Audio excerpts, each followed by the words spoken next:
Bienvenue dans ce nouveau numéro de Éclairage, votre émission Éclairage. Comme vous le savez, nous avons l'habitude de recevoir des hommes de Dieu sur ce plateau pour nous éclairer avec la parole du Seigneur. Pour ce nouveau numéro, nous recevons comme d'habitude le pasteur Joseph Kalombo de l'église à Selou. Et aujourd'hui, il nous a apporté une très bonne nouvelle. Il va nous éclairer par rapport à un thème, par rapport à une prédication qu'il a préparée pour nous et vous aujourd'hui. Alors, je m'en vais dire bonjour au pasteur Joseph Kalombo. Bonjour, pasteur. Bonjour.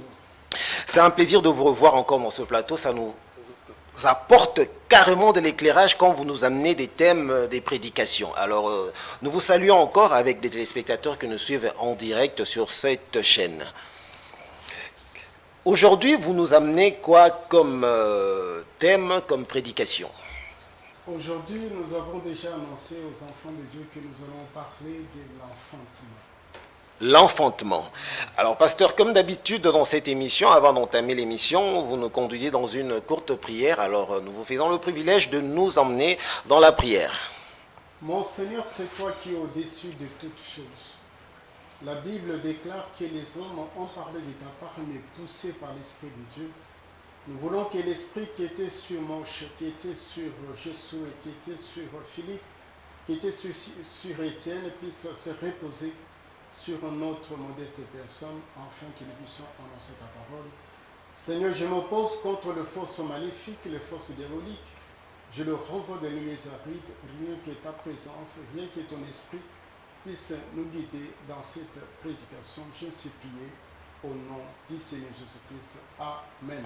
Amen. Alors, pasteur, vous nous parlez aujourd'hui de l'enfantement. En fait, aujourd'hui, nous allons parler un terme très important que les enfants de Dieu doivent connaître, c'est l'enfantement. Ici, dans cette prédication, nous allons utiliser le langage de couple. Nous allons parler de l'époux, nous allons parler de l'épouse. Et lorsqu'on parle de l'enfantement directement, on voit l'épouse. C'est l'épouse qui doit donner naissance à un enfant. Le mot enfantement veut dire seulement donner naissance à un enfant. Ici, nous allons parler ça sur le plan spirituel et non sur le plan physique. Lorsque nous parlons de l'enfantement, nous parlons ça sur le plan spirituel. Et nous allons parler ça sur des paliers. Nous allons parler de l'enfantement avec douleur et l'enfantement sans douleur. Le premier thème, le premier sous-thème plutôt, c'est l'enfantement sans douleur. Et lorsqu'on parle de l'enfantement, il faut qu'il y ait la rencontre de l'épouse et de l'époux. C'est-à-dire qu'il faut qu'il y ait une cohabitation entre la femme et l'homme pour donner naissance à un enfant. Ici, nous sommes en train de parler ça sur le plan spirituel, parce que la Bible nous dit ceci, que nous devons posséder le Fils. Et pour posséder le Fils, il y a un mécanisme que le Seigneur a instauré. Ce mécanisme, c'est ce que nous allons parler ensemble tout au long de cette prédication. Nous allons parler de la sémence. De la sémence. Parce que pour que l'homme puisse, n'est-ce pas, transmettre ce que nous pouvons appeler dans le langage du couple la sémence, pour que la femme puisse concevoir et enfin la femme puisse donner naissance à un enfant. Bien-aimé, toi qui est disséminé à travers le monde, nous voulons que vous puissiez comprendre le langage que nous allons utiliser et que vous puissiez aussi faire un effort pour posséder l'enfant. C'est pourquoi notre premier sous-thème, c'est l'enfantement sans douleur. Mais pour avoir l'enfant, il y a une étape. La première étape, c'est d'avoir la grossesse. Posséder la grossesse. Concevoir, c'est quoi protéger cette grossesse jusqu'au terme, c'est-à-dire donner naissance à un enfant. Ici, lorsque nous sommes en train de parler de la grossesse, que la femme doit être enceinte. Enceinte de quoi? Enceinte, n'est-ce pas, d'un embryon que nous parlons, le fils que la femme va donner. Ici, nous sommes en train de parler dans un langage codé, dans un langage de couple, parce que nous savons qu'il y a d'autres personnes qui peuvent interpréter ça très mal. La Bible nous montre qu'il y a la notion de l'épouse dans la parole de Dieu. J'aimerais, avant que je puisse développer, lire avec les bien-aimés. Nous sommes dans le livre de Apocalypse 19. Apocalypse 19. Verset 7, nous allons lire pour les bien-aimés. Ok. Apocalypse 19, verset 7. On dit ceci: réjouissons-nous, soyons dans l'allégresse et donnons-lui gloire, car les noces de l'agneau sont venues, son épouse s'est préparée, lui a été donné de se revêtir d'un fin lin éclatant pur, car le fin lin, ce sont les œuvres justes des saints. Ici, Amen. nous sommes en train de dire aux enfants de Dieu que celui qui est né de nouveau, qui est en Christ, qui est régénéré, qu'il soit juif, qu'il soit grec, qu'il soit un gentil, il forme directement ce qu'on appelle l'épouse de l'agneau. Mais ici, nous allons utiliser un terme. Nous allons utiliser plutôt un terme approprié à la parole de Dieu. La parole de Dieu nous dit, nous devons posséder le Fils. Mais pour posséder le Fils, nous devons avoir ce que nous sommes en train de parler, la grossesse. Et pour avoir la grossesse, il faut qu'il y ait la rencontre, qu'il y ait la cohabitation entre l'épouse et l'époux, pour qu'on puisse donner naissance à un enfant. Je sais que c'est un terme très bénéfique pour les enfants de Dieu, parce que vous devez posséder le Fils. Et pour posséder le Fils, vous devez recevoir tout d'abord la sémence. La sémence que je suis en train de parler ici, c'est la parole de Dieu. Donc, il faut recevoir la sémence, recevoir la parole de Dieu. J'avais promis la fois passée que nous allons présenter autrement la parole de Dieu, parce que la parole de Dieu symbolise plusieurs éléments dans la Bible. La Bible nous montre que la lampe constitue aussi la parole de Dieu, parce qu'elle est claire.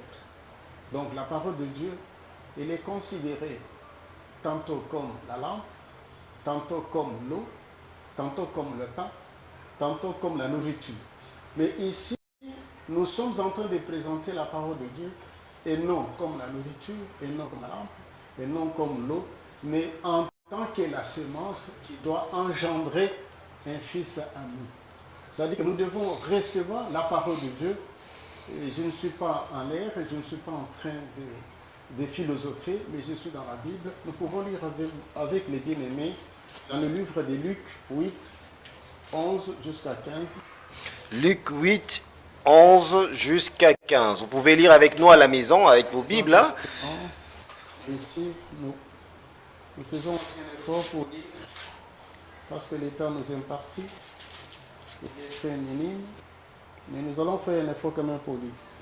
Il est écrit ceci: voici ce que signifie cette parabole. La sémence, c'est la parole de Dieu. Ceux qui sont le long du chemin, ce sont ceux qui entendent, puis le diable vient et enlève de leur cœur la parole, de peur qu'ils ne croient et qu'ils soient sauvés. Je m'arrête seulement là-bas. Je voulais seulement que les bien-aimés qui me suivent puissent comprendre que nous sommes en train de parler de la parole de Dieu, mais autrement, en le présentant comme étant la sémence, parce que c'est la sémence, lorsque ça entre, même dans la terre, même dans le corps de l'homme, ça engendre quelque chose et ça produit quelque chose. Parce que nous voyons la sémence lorsqu'elle est placée dans la terre, dans une bonne terre, ça va germer et ça va produire une plante. C'est également aussi dans notre corps. Notre corps qui constitue aussi l'enveloppe, qui constitue aussi la terre. Lorsque la parole de Dieu est sémée, celui qui sème la parole de Dieu, c'est qui? C'est le prédicateur.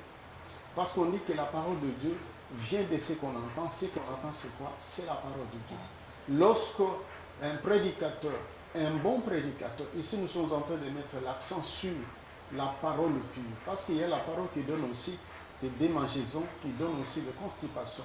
Ici, nous sommes en train de parler la bonne parole de Dieu. Lorsque ça entre, ça change bien la vie de quelqu'un. Quelqu'un devient un homme nouveau. C'est pourquoi on parle de la nouvelle naissance. C'est lorsqu'on reçoit la vraie parole de Dieu qui germe, qui change votre vie, qui change votre comportement, qui change votre façon même de se comporter. En ce moment-là, la parole joue réellement le rôle de la semence. Parce que la semence, lorsqu'elle entre, elle va germer, elle va produire quelque chose. Quelque chose que nous sommes en train de parler ici, c'est le Fils.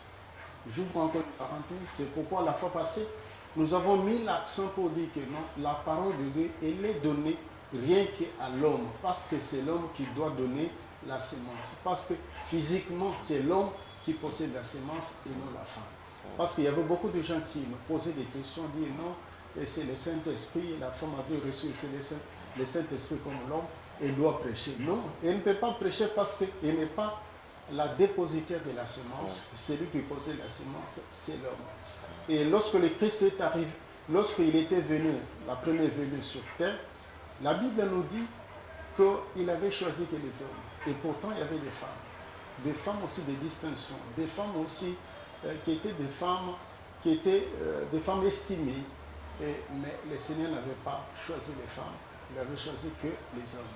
Il y avait aussi sa femme, il y avait aussi plutôt sa maman qui était une femme aussi respectable et une femme aussi qui était respectée, telle que la Bible nous sommes en train de nous décrire. Donc on voit directement que la semence, elle est donnée à l'homme.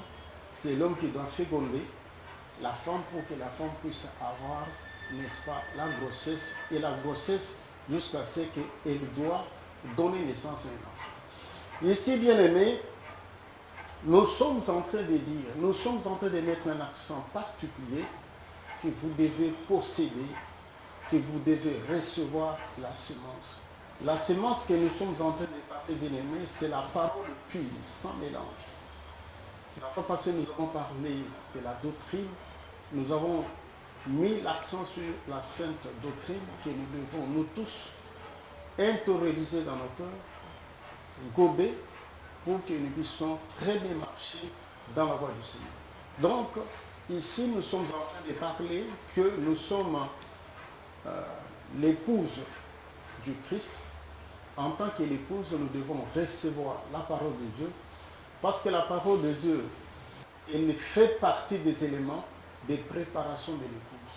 La Bible nous dit que la femme doit être lavée et doit posséder la lampe.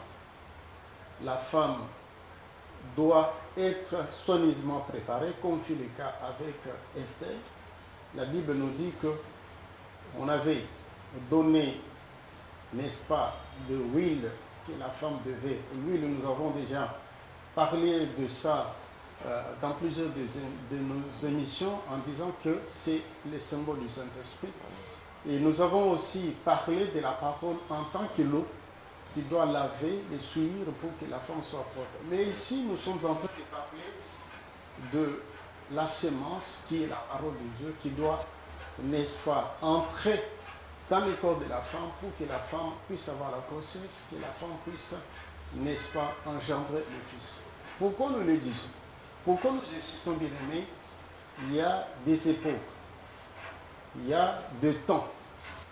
Ici, nous sommes en train de parler du temps de la grâce.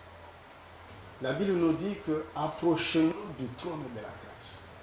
Donc la grâce coule encore parce que la Bible nous montre dans le livre d'Apocalypse que l'agneau est en train de saigner. C'est le temps que nous devons nous ressaisir pour chercher la vraie semence, pour avoir la semence, pour que la semence puisse produire quelque chose dans nos vies. C'est ce que nous appelons le temps de la grâce. La grâce coule encore.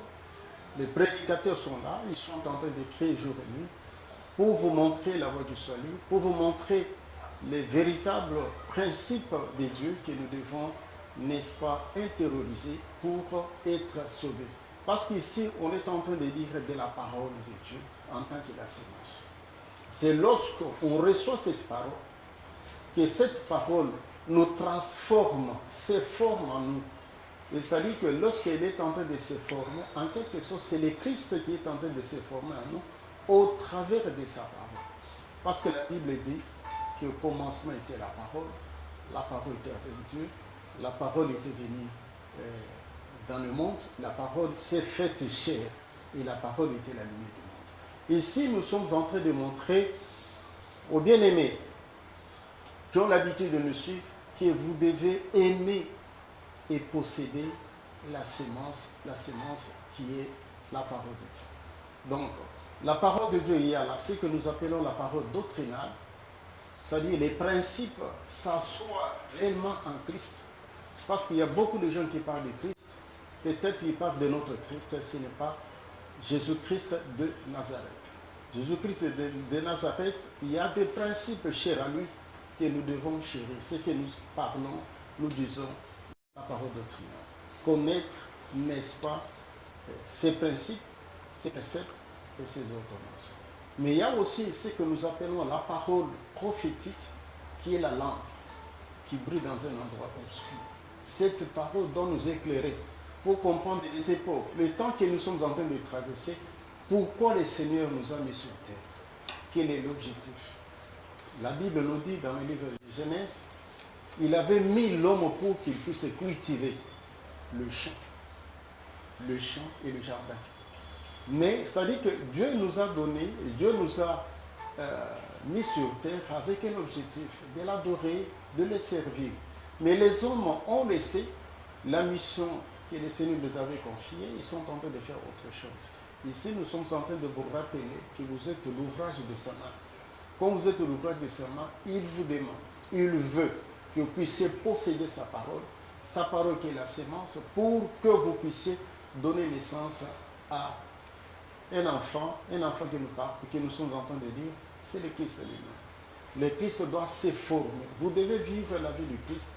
Vous devez posséder. Les gens vont les gens vont directement voir en vous le Christ à l'œuvre. C'est ce que nous voulons vous transmettre, vous dire que bien aimé, il faut aimer cette parole, il faut vivre la vie de la parole de Dieu, marcher dans la parole de Dieu, gober la parole de Dieu, et cette parole puisse vous transmettre,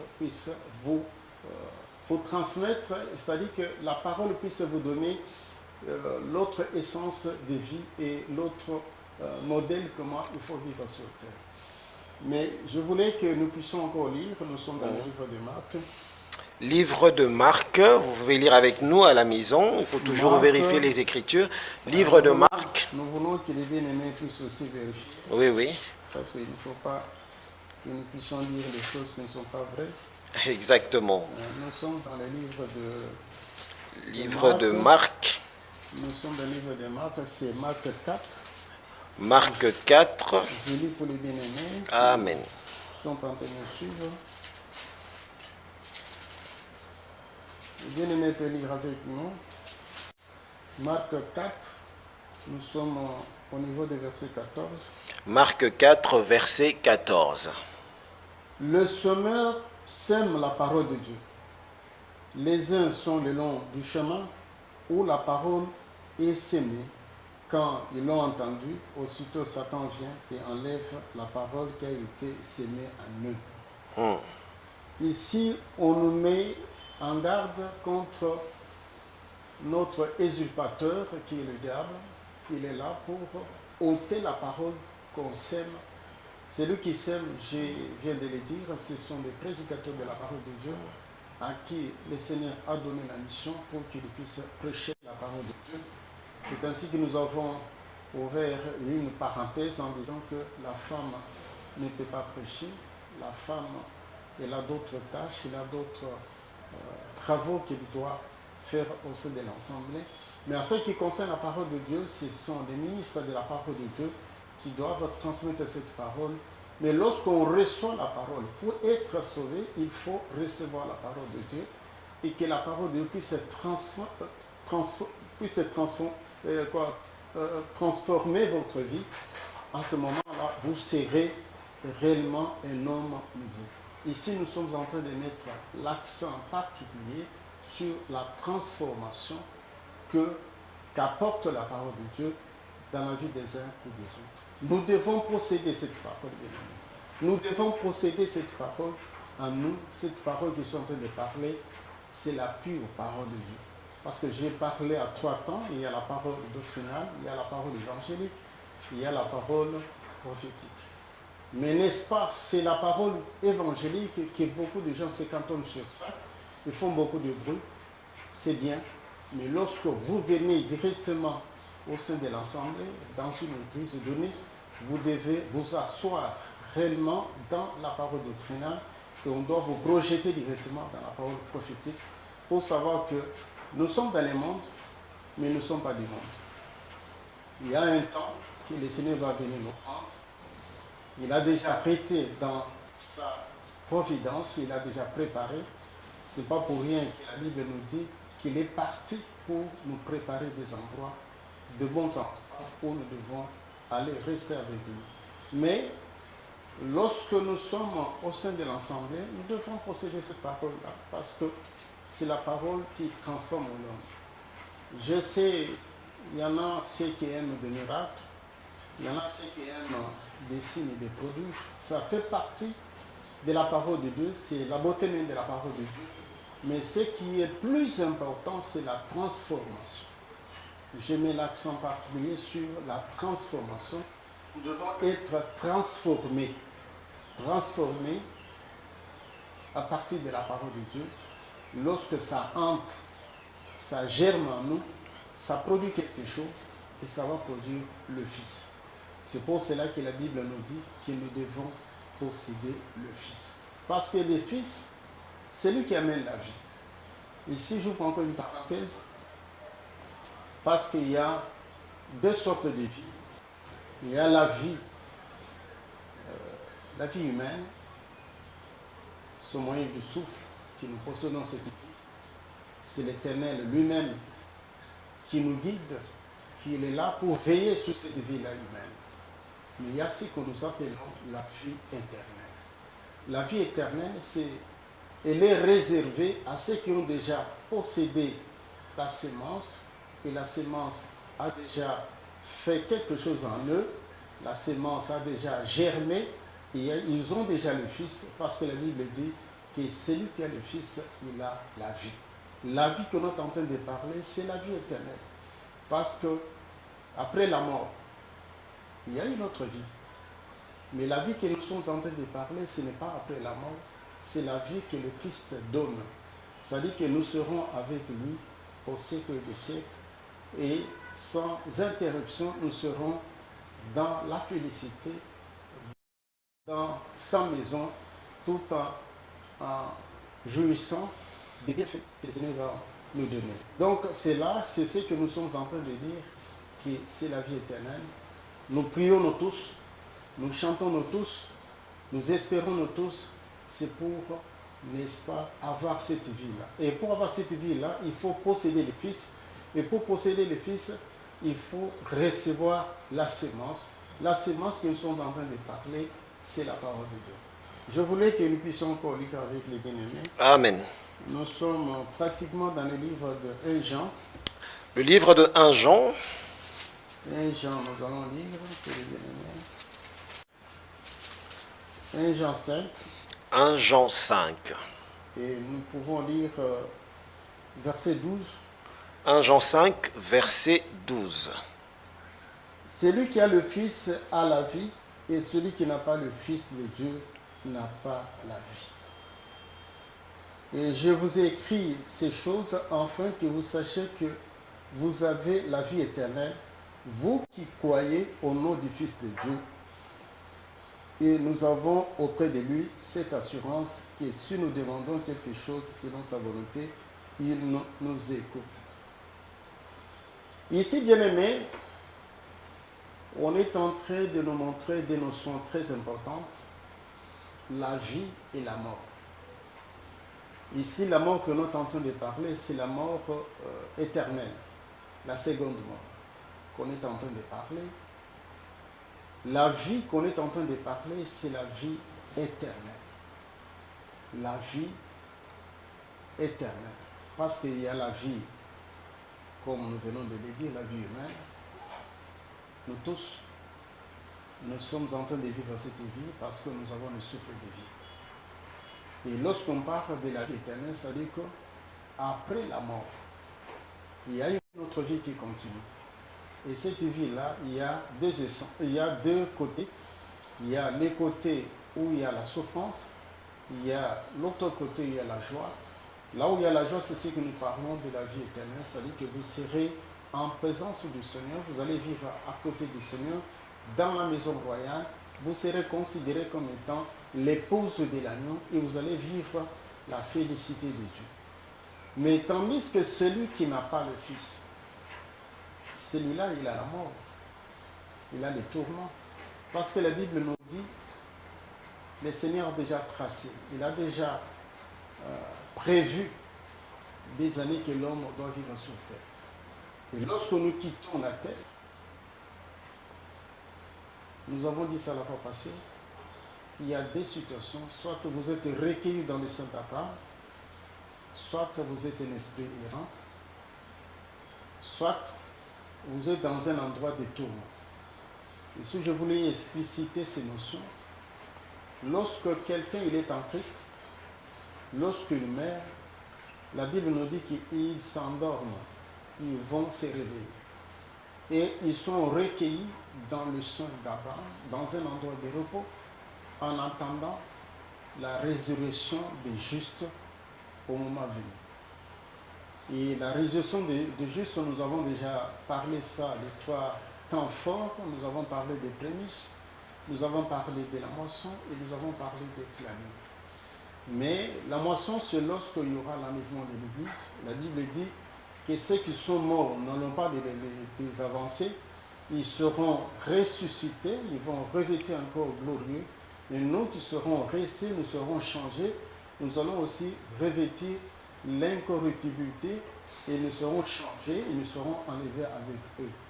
Et lorsque nous parlons de la clamure, ça dit qu'à la fin du temps, Christ va réveiller aussi d'autres justes pour qu'ils puissent aussi participer, n'est-ce pas, dans l'âge d'or que nous avons parlé autrefois des millénaires. Mais ici, nous sommes en train de mettre un accent particulier que vous devez posséder le Christ. Et pour le posséder, il faut recevoir la sémence. Et la sémence doit se former en vous. C'est ce que nous appelons la grossesse. Et vous devez donner naissance à un enfant. L'enfant que nous sommes en train de parler, c'est le Christ lui-même. Ce n'est pas pour rien que l'apôtre Paul disait, ce n'est pas moi qui vis, c'est le Christ qui vit en moi. Donc, lorsqu'il parlait, lorsque l'enfant vient dans ta vie, lorsque l'enfant est là et tu possèdes l'enfant, c'est-à-dire que tu as la vie éternelle. Nous voyons deux femmes qui étaient des prostituées, mais malheureusement, et heureusement, ces femmes-là, ils avaient eu des grossesses. L'une avait donné naissance à un enfant et l'autre aussi. Mais à la fin du compte, il y a eu un enfant qui était mort. C'était l'enfant d'une autre femme. Et l'autre femme voulait qu'on puisse mourir l'enfant. Et la femme qui était ça dit non, laissez l'enfant vivre. Et lorsque le grand sage Salomon, il avait décidé que non, je dois couper l'enfant en deux pour vous donner une partie. Mais celui qui sentait effectivement que c'était son enfant, il a dit non, il ne faut pas tuer. Je peux voir cet enfant mettre dans sa main. Ça me fera du bien. Donc, laissez l'enfant vivre. Bien aimé, l'enfant, vous ne pouvez pas cacher l'enfant. Lorsque vous avez l'enfant doit crier. En vous, doit crier. Les gens qui ont des enfants, ils voient comment les enfants se comportent. C'est de la même manière sur le plan spirituel. Lorsque quelqu'un il a déjà gobé la parole de Dieu, il a déjà reçu la sémence, il y a eu la grossesse, le Christ s'est formé en lui, il a le Fils, tout le monde. Les gens vont voir clairement qu'il a le Fils. Le Fils que nous sommes en train de parler, c'est lui qui doit décider à ta place, qui va te conduire, qui va te montrer ce que tu dois faire. C'est pour cela que la Bible nous dit que celui qui a le Fils, il a la vie. Et celui qui n'a pas le Fils, il a la mort. La mort, pourquoi? Parce que beaucoup de gens se comportent de plusieurs manières, de plusieurs façons. Or que leur façon de se comporter, leur façon de marcher ne plaisent pas à notre Seigneur. C'est pourquoi nous disons qu'ils sont là. Ils ont la mort. Ils se promènent avec la mort. Pourquoi? Parce qu'ils ne connaissent pas le voie de Dieu. Ils ne sondent pas. Ils ne savent pas ce qui peut arriver le lendemain. Ils croient que tout est en rose. Or que le Créateur, il a déjà dressé un plan irréversible qui va s'accomplir dans la suite du temps. Et si nous voyons, nous sommes en train de lire sans se tromper, tout en se basant sur les Écritures saintes. Nous voyons maintenant en Israël, ils ont déjà rassemblé tout le matériel.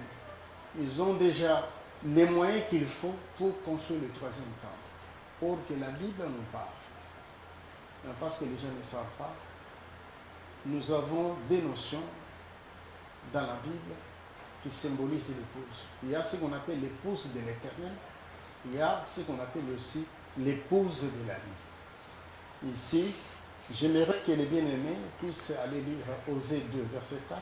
Nous n'avons pas le temps de les lire. Qu'ils puissent aller aussi lire Apocalypse 19, verset 8. Ils descendent, ils vont comprendre.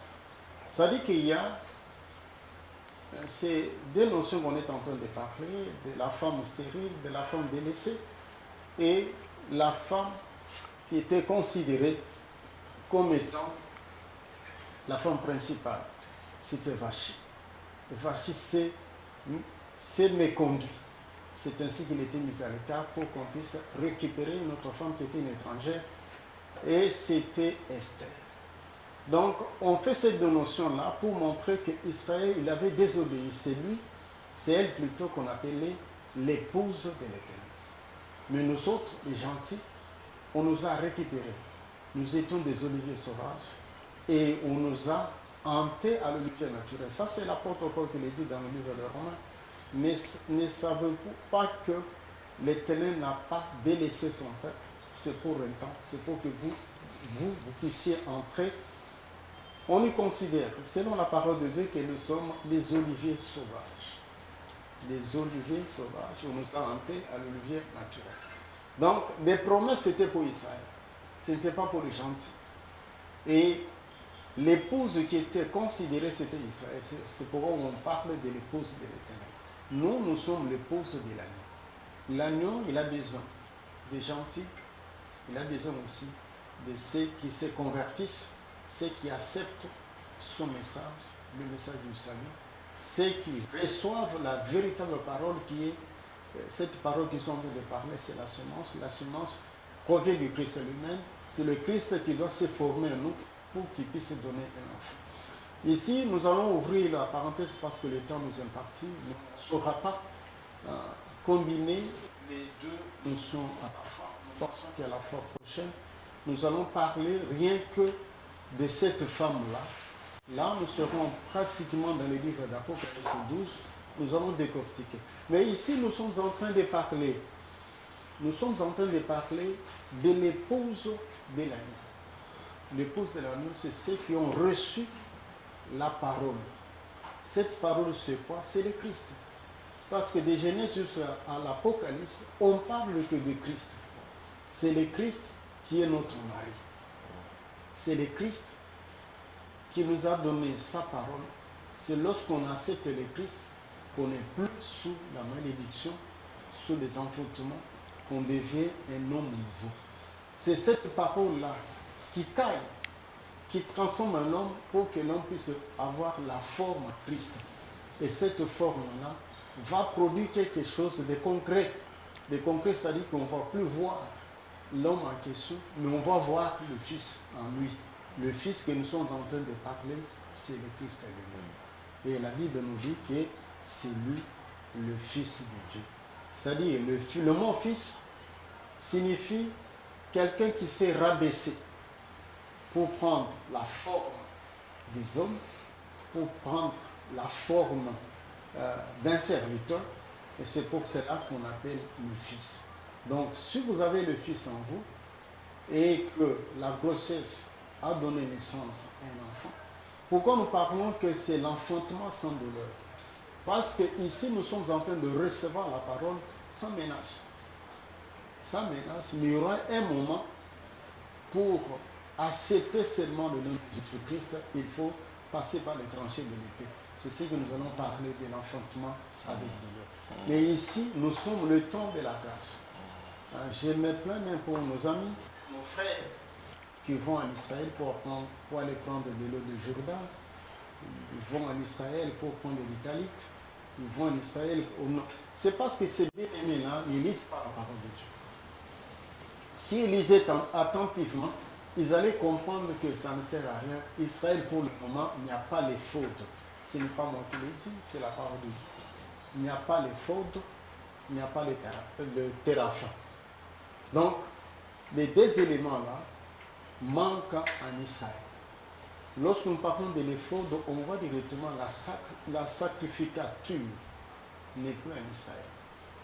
Il y a des rabbins, bien sûr, mais ils sont en train de chercher comment rétablir le culte judaïque en Israël. C'est ce que nous sommes en train de parler de la construction de la troisième temple qu'on va instaurer, qu'on va construire sur le mont Alaska. C'est là où il y avait le deuxième temple qu'on avait détruit par Tétus à l'an 70. Donc pour montrer qu'Israël, pour le moment, il n'y a pas un souverain sacrificateur. Et Israël, pour le moment, il n'y a pas la royauté. C'est-à-dire Israël est dirigé par le régime parlementaire. C'est lui qui dirige, c'est le premier ministre. Mais le président qui est là, c'est les symboles seulement. Donc pour vous montrer que tout ce qui est écrit dans la parole de Dieu, c'est ce que Israël est en train de vivre. Donc ça ne sert à rien que nos amis, nos pasteurs, nos frères qui se déplacent, qui se déambulent pour aller en Israël, prendre de l'eau, avec prendre des têtes. Non, Israël pour le moment, il est dans la confusion la plus totale. Ça, c'est l'apôtre Paul qui dit qu'ils sont dans l'aveuglement. Et la Bible dit que lorsqu'ils lisent Moshe, ce que nous appelons le Torah, ils sont pratiquement dans l'aveuglement. Il y a ce qu'on peut appeler du sombandé, dont ils ne voient absolument rien. C'est ainsi que Israël, pour le moment, ils ont embrassé la magie de la Kabbale. C'est ce que les autres appellent la Kabbale juive. Donc la Kabbale juive, ce n'est pas la magie sainte, mais c'est la magie de la Palestine.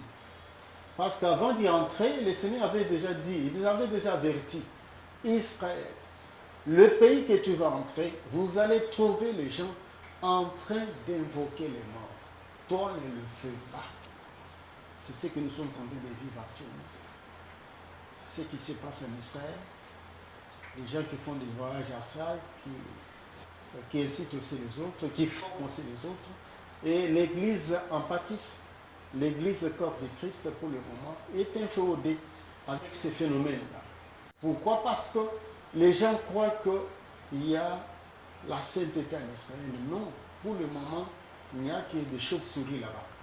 Pourquoi? Parce que c'est ce que dit la parole de Dieu, qui sont dans l'aveuglement. Ce n'est pas moi qui l'ai dit, c'est leur frère, c'est l'apôtre Paul qui l'a dit, que c'est quoi, la voile sans, on enlève ça en lisant la parole de Dieu, tout en étant en Christ, qu'à ce moment-là, le voile est ôté.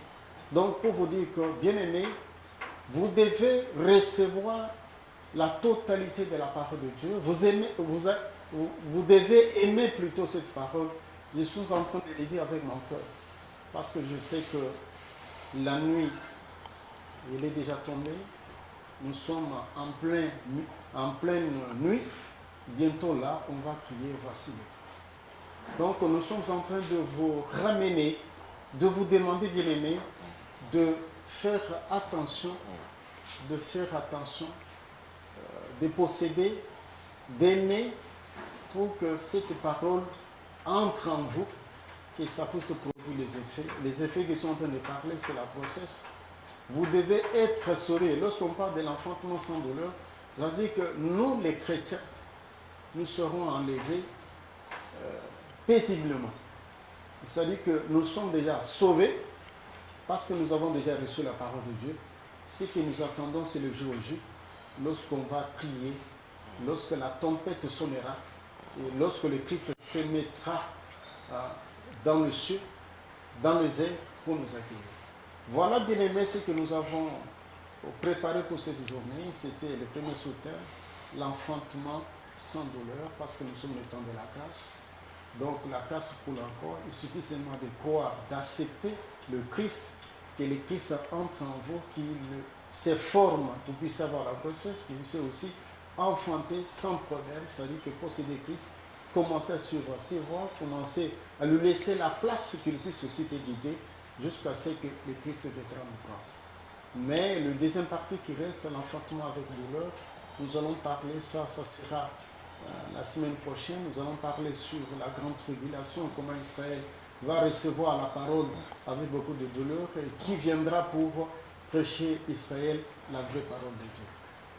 J'ai ici dit, nous sommes arrivés pratiquement à la fin de cette tranche qu'on nous a donnée, que mon Seigneur puisse venir.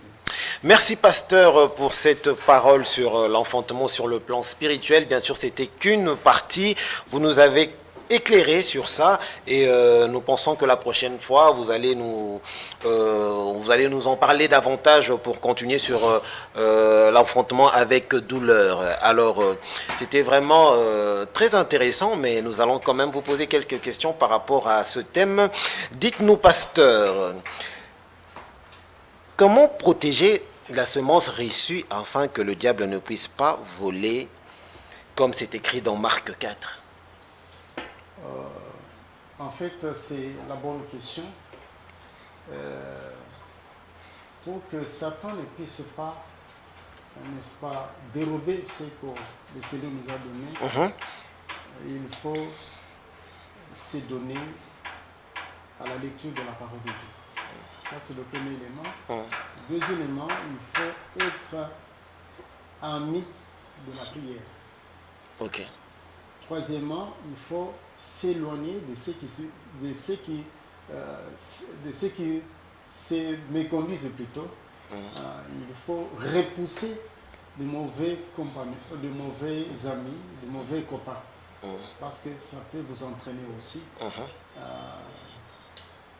Laisser la porte ouverte au diable pour que le diable puisse dérober s'il est en vie. Et ici, nous sommes en train de lire, il faut tout le temps parler de la parole de Dieu, c'est que nous avons dit l'autre fois, posséder les chaussures aux pieds, ce qui est les aides de l'évangile. Parler rien de la parole de Dieu, vous n'allez pas vous écarter de la voie du Seigneur. Exactement, nous posons cette question parce que nous avons constaté dans les assemblées, pratiquement les dimanches, il y a foule de personnes, il y a vraiment des fidèles qui remplissent des assemblées.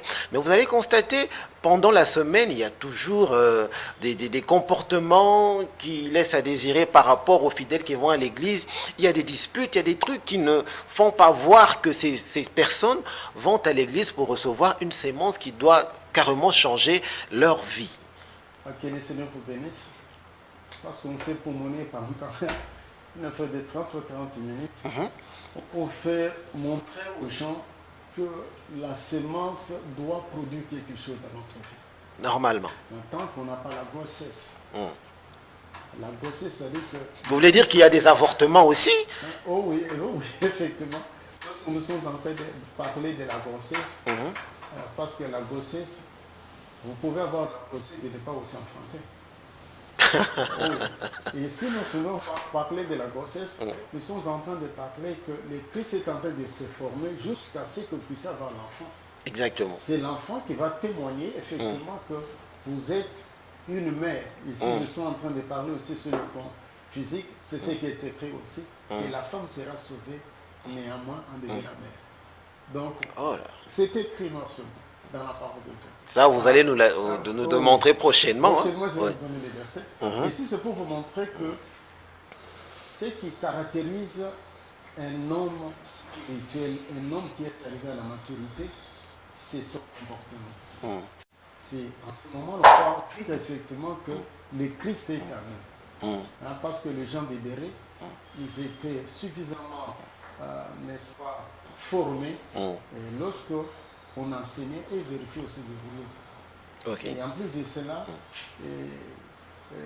dans la vie d'Antioche, pour qu'on puisse parler, les premiers chrétiens, c'est lorsqu'on a vu la façon dont ils parlaient, on disait que non, ils étaient avec le maître. Exactement, Même oui. Pierre qui voulait se rebiffer, se cacher, on a dit non. La façon dont tu parles, tu es de ce monsieur-là. Donc en fait, ce n'est pas question d'aller nombreux Oui. à l'église, de remplir les églises. Non, c'est ce que nous sommes en train de dire à nos bien-aimés qui ont des assemblées pleines de fidèles, mais qui puissent faire un effort que ces gens-là possèdent le Christ. Vraiment. Dylan, vous allez me permettre 1 ou 2 minutes parce qu'il y a quelques questions qui sont vraiment importantes à poser au pasteur. Pasteur, que pensez-vous sur la semence de la prospérité? Cette semence peut-elle sauver les fidèles? Non, c'est les mensonges. Il n'y a pas... C'est les mensonges. C'est les mensonges, pourquoi je suis en train de le dire. La Bible nous dit, ici je suis en train de parler avec le maître lui-même. Ok. Il dit que celui qui était le plus grand de tous les serviteurs, c'était Jean-Baptiste. Or, Jean-Baptiste, il a prêché rien que la parole, la transformation. Jean-Baptiste n'a jamais parlé, prêché sur la prospérité. Il disait, répentez-vous. Ok. C'est ça le message. Et il a vu même un groupe de gens venir, mais vous, race de vipères, qui vous a dit de fuir la colère à venir. Donc, ici, nous devons réveiller les bien-aimés. Le matériel, c'est ce qu'on peut appeler le bénéfice. Lorsque quelqu'un est à le Christ sait que tu dois marcher, tu dois se vêtir, tu dois avoir de vécu. Mais on ne peut pas bâtir une doctrine sur la prospérité. Donc c'est le mensonge. Ici, nous sommes en train de dire aux bien-aimés que ceux qui ont prêché cette parole, allez même dans les assemblées et suivez un peu pour voir si effectivement ces gens-là sont vraiment prospères. Ok, une dernière question, pasteur. La parole qui crée la semence doit-elle être révélée nécessairement ou peut-elle être choisie par le prédicateur? Non. La parole, ce que nous sommes en train de parler, la parole qui donne la semence, qui donne plutôt la transformation dans l'homme, c'est la parole qui touche l'âme et l'esprit. Lorsqu'on te dit de se repentir. Ici, j'ouvre encore une parenthèse. Parce que le Christ viendra prendre que des vierges. Okay. Les gens qui ne sont pas possédés des esprits. Alors, quelqu'un, il est dans l'église, mais c'est un magicien, c'est un sorcier. Vous êtes en train de lui parler de la prospérité. Est-ce que ce monsieur verra le Christ? Il ne le verra pas. Donc, vous voulez dire que la parole pure, c'est sur la repentance? La parole qui touche la transformation de l'homme intérieur. Exactement. Et que l'homme intérieur puisse se détourner de mauvaises voies qu'il est en train de faire et d'embrasser réellement le salut qui est prôné par la foi en Christ. Accepter que le Christ va me transformer. J'étais un pécheur, j'étais cessé, j'ai laissé, j'ai décidé de cesser le tout et de suivre que lui. Ok. À ce moment-là, nous voyons les gens qui passent à la télé. Ils font des repentis, ils vous disent qu'il a mangé autant de personnes. Vous croyez que cette personne, s'il n'est pas transformé, vous lui parlez de la prospérité, il verra de très haut. Non. Vraiment. Parce qu'il est dans les choses qui lui donnent tout d'abord la mort. Il se promène, il a l'odeur de la mort. Il se promène avec la mort. Donc pour que cette personne-là puisse être réellement régénérée en Christ, on doit lui parler que vous devez déposer, vous devez confesser, vous devez vous repentir de tout ce que vous avez fait. Maintenant, nous sommes en train de parler, c'est à la télé, c'est des émissions partout où on montre des pasteurs qui couchent avec des femmes avec un message d'envoûtement pour dire à ces femmes-là que si je couche avec toi, tu seras délivré. Or, ils sèment la mort. Ce sont les femmes qui passent. J'ai vu sur une chaîne là qu'on appelle Bravo Jésus. Une femme lui dit, et il est en train de pleurer. Vraiment. Que le pasteur l'a engrossé.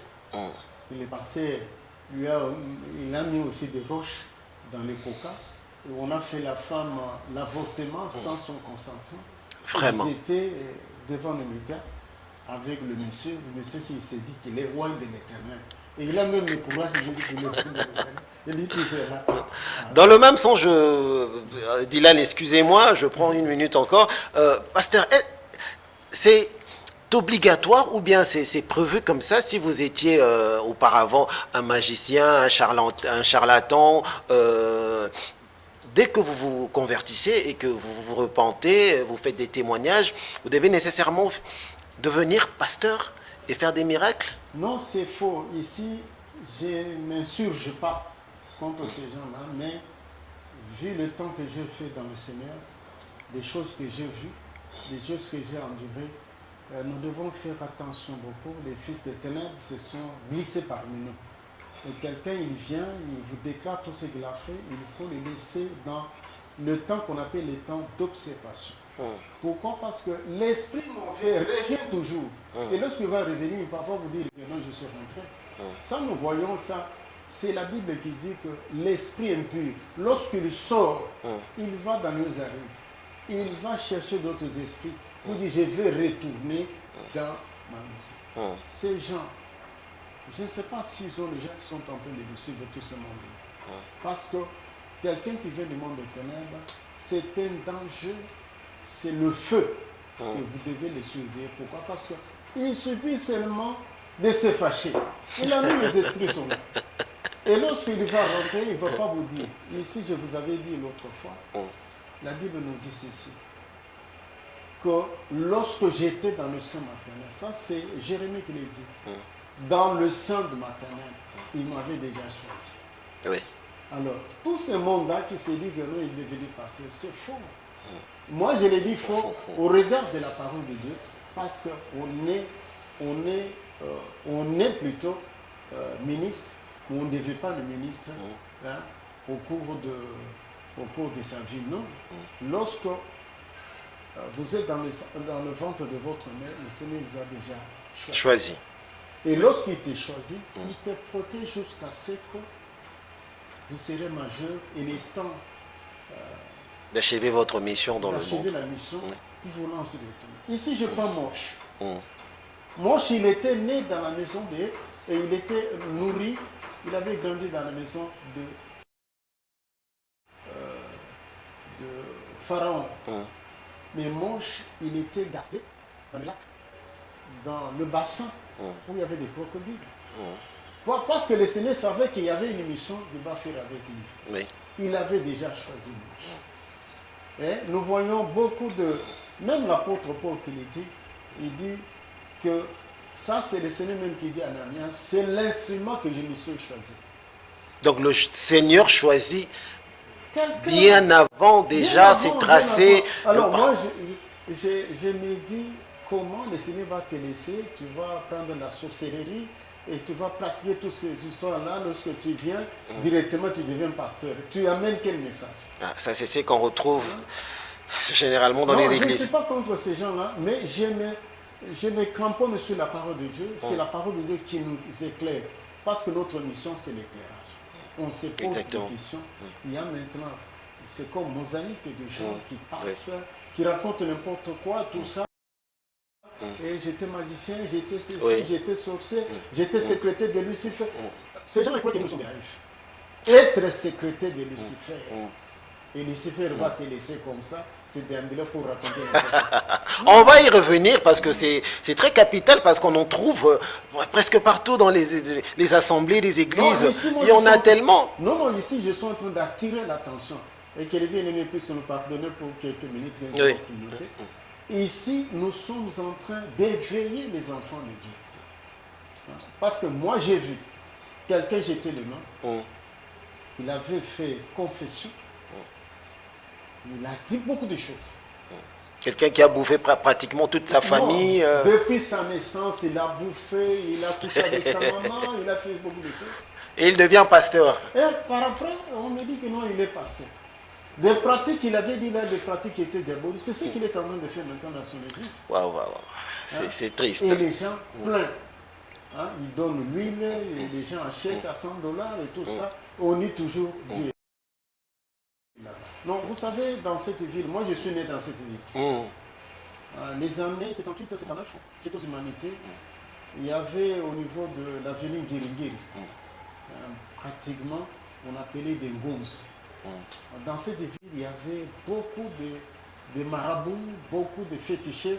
Tous ces fétichés-là se sont volatilisés dans l'air. Ils sont devenus directement de... Même des diseurs de bonne aventure avec les mains, ça n'existe plus, ils sont tous dans les cultes. J'étais même aux humanités, même à l'école primaire, il y avait des magiciens qui venaient à l'église et qui venaient plutôt dans des écoles qui transformaient du sable de sucre. Et ils faisaient des magies, on voyait des pigeons. Mais tout ce monde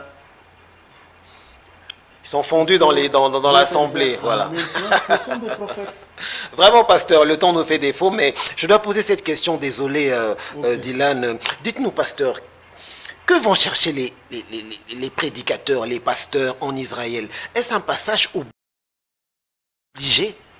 Non, ils vont en Israël parce qu'ils savent qu'il y a la magie. La magie blanche, je vous ai parlé. On nous ramène des drapeaux, des effigies d'Israël, tout ça, parce qu'on doit passer... De Dieu, si vous voyez votre pasteur implanter le drapeau d'Israël, le drapeau des États-Unis d'Amérique dans votre église, sortez. Ah bon? Sortez, bien-aimé, il est dans la magie. Comment ça? Il est dans la magie. Parce que ces gens, ce qu'ils cherchent, c'est le succès. Mais ils ne cherchent pas la vie de vos âmes. Ici, je suis en train de mettre l'accent particulier. Sortez, bien-aimés. Pourquoi? Parce que vous allez participer. Parce qu'il y a ce qu'on appelle les péchés de participation. Vous voyez et vous participez. C'est-à-dire que tout ce monde-là qui vit en Palestine, ici, les gens peuvent aller lire les livres d'Exode. Il est écrit ceci. Israël, les pays que tu vas entrer, vous allez trouver les gens passer leurs enfants par le feu. Invoquer les morts. Toi, ne le fais pas. Mais il y a des églises pour le moment. Les pasteurs font ces pratiques-là. C'est que vous êtes en train de parler des drapeaux d'Israël et tout ça. Ils sont dans l'église. Les drapeaux dans un lieu saint, ça fait quoi? Ça fait quoi? Vraiment, pasteur. En tout cas, notre temps est vraiment, on a dépassé largement. Nous sommes obligés d'atterrir. Alors, nous rappelons que nous avons reçu le pasteur Joseph Kalombo de l'église à Selou. Vous pouvez contacter le pasteur par son numéro qui est affiché au bas de l'écran. Pasteur Joseph Kalombo, il y a son numéro, vous pouvez toujours le contacter. Et je vous rappelle de soutenir les hommes de Dieu, les serviteurs de Dieu qui viennent éclairer les fidèles, parce qu'aujourd'hui, nous sommes dans beaucoup de choses qui nous égarent de la lumière. Alors, quand vous constatez qu'il y a un homme de Dieu qui se poumonne pour venir éclairer dans cette émission, n'hésitez pas à le soutenir parce que les médias, ça coûte. Alors, c'en est fini pour ce numéro. Alors, restez connectés, j'allais dire, sur cette chaîne, Média Business Télévision. Et on se retrouve au prochain numéro, toujours avec le pasteur Joseph Kalombo, pour cette fois-ci nous parler de l'enfantement avec douleur, toujours sur l'enfantement et dans cette émission Éclairage. Restez branchés et on se retrouve au prochain numéro. Au revoir.